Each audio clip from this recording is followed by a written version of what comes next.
বিসমিল্লাহির রহমানির রহিম। আসসালামু আলাইকুম, আপনাদের সবাইকে এই এপিসোডে স্বাগতম। আজকে আমরা চলে আসলাম এক ভাইয়ার কাছে। তো তার জীবনের কিছু কথা আজকে আমরা শুনবো। তো বেশি কথা না বাড়িয়ে চলুন শুরু করি। আসসালামু আলাইকুম ভাইয়া, ওয়ালাইকুম আসসালাম। ভালো আছেন? কেমন আছেন? আলহামদুলিল্লাহ। আপনার নাম কি ভাইয়া? আমার নাম মোহাম্মদ জাহিদ বিন সাবিত। ও, তুমি কি করো? পড়ালেখা। কোন ক্লাসে পড়ালেখা করো? ক্লাস 9। ক্লাস 9-এ। তোমার বাসা কোথায়? বাজারের একটু সামনে। বাজার একটু সামনে। তা তুমি কোন গ্রুপ নিয়ে পড়াশোনা করতেছো? আর্টস। আর্টস নিয়ে। তোমার বয়স কত? 15 চলে। তোমার আব্বু কি করে? আব্বু সাধারণ কোম্পানিতে চাকরি করে।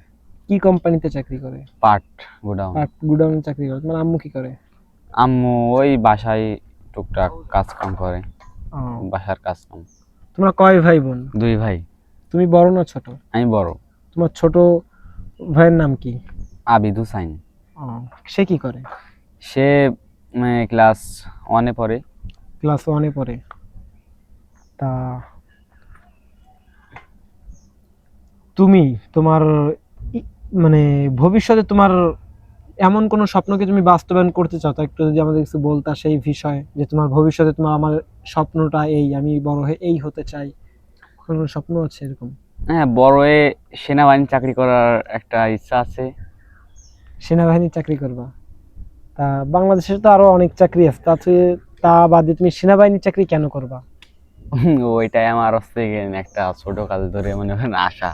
ছোটবেলা থেকে এটা ইচ্ছা যে সেনাবাহিনীর চাকরি করবা, তাই?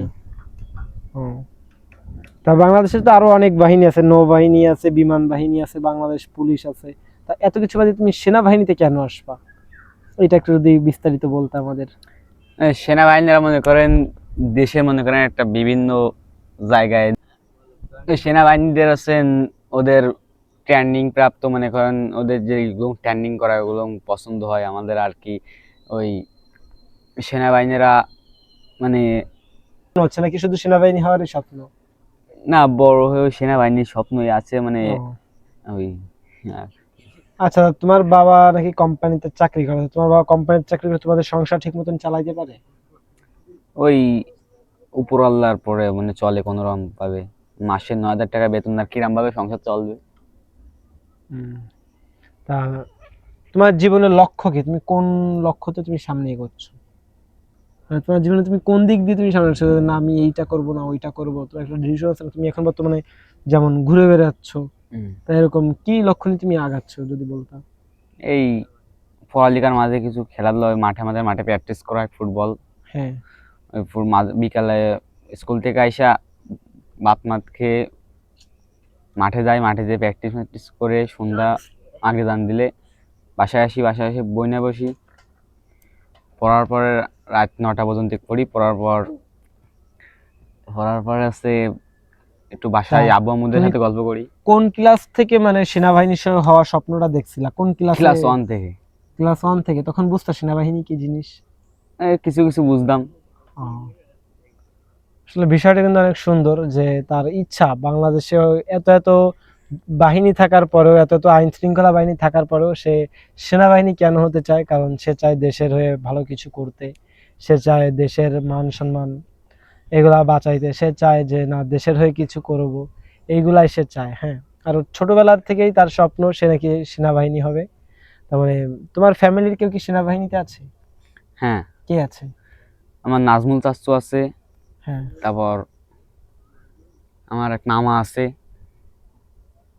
ও, মানে আমাদের পরিবারের মধ্যে 2 জন। তোমার স্থানীয় ভাষা কোনটা? স্থানীয় ভাষা কোনটায় তোমার? তোমার মানে তোমাদের গ্রামের বাড়ি কোথায়? গ্রামের বাড়ি সিদ্ধি ভাষায়, মানে সিন্ধি ভাষায় গ্রামের বাড়ি। তোমার নানা বাড়ি কোথায়? মশিয়ালি। মশিয়ালি। তা তোমার বর্তমান যে বয়স, তোমার বয়স বর্তমানে কত? 15 চলতেছে। 15 বছর চলতেছে। তা এই ছেলেটার বয়স হিসেবে, 15 বছর বয়স হিসাবে এর হাইট ওয়েট যা দেখে মনে হচ্ছে না অনেক ভালোই। হ্যাঁ, অ্যাপ্লাই করে দেখতে পারো, কি হয় এটা বাকিটা আল্লাহ তাআলার উপর নির্ভর করবে। নিজে সর্বোচ্চ দিয়ে চেষ্টা করবা। হুম। তা তোমার জীবনের কষ্টের কোনো গল্প আছে যে জীবনে অনেক কষ্ট পাইছো? হ্যাঁ, না তা আছে এরকম কোনো গল্প আছে কষ্টের? না না থাকলে বলতে পারো আমাদের সাথে, তোমার ফ্যামিলির বা তোমার ফ্যামিলির বাহিরের। না ওরকম কোনো হ্যাঁ? বিষয় নাই। ওরকম কোনো ই নাই?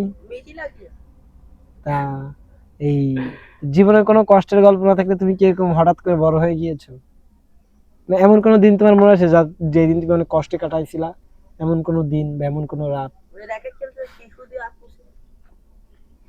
হ্যাঁ, না আচ্ছা তোমার পছন্দের মনে খেলা পড়ে না। কোনটি? পছন্দের খেলা আছেন ব্যাডমিন্টন। ব্যাডমিন্টন। সর্বোচ্চ কত টাকা জিতছো ব্যাডমিন্টন খেলে? কেউ নেই ওরকম কোনো খেলায় আলতো নেই, মনে করেন ওই বাজি মাজি ধরে কোনো খেলা খেলিনি এখন। ও, আসলে কি বলবো, বর্তমান সময়ে মানে অধিকাংশ ছেলেমেয়েরাই আর কি অন্যদিকে সময় নষ্ট করতেছে। তো তাদের উদ্দেশ্যে একটা কথা, যে তোমরা অন্যদিকে সময় নষ্ট না করে তোমরা মাঠে আসো।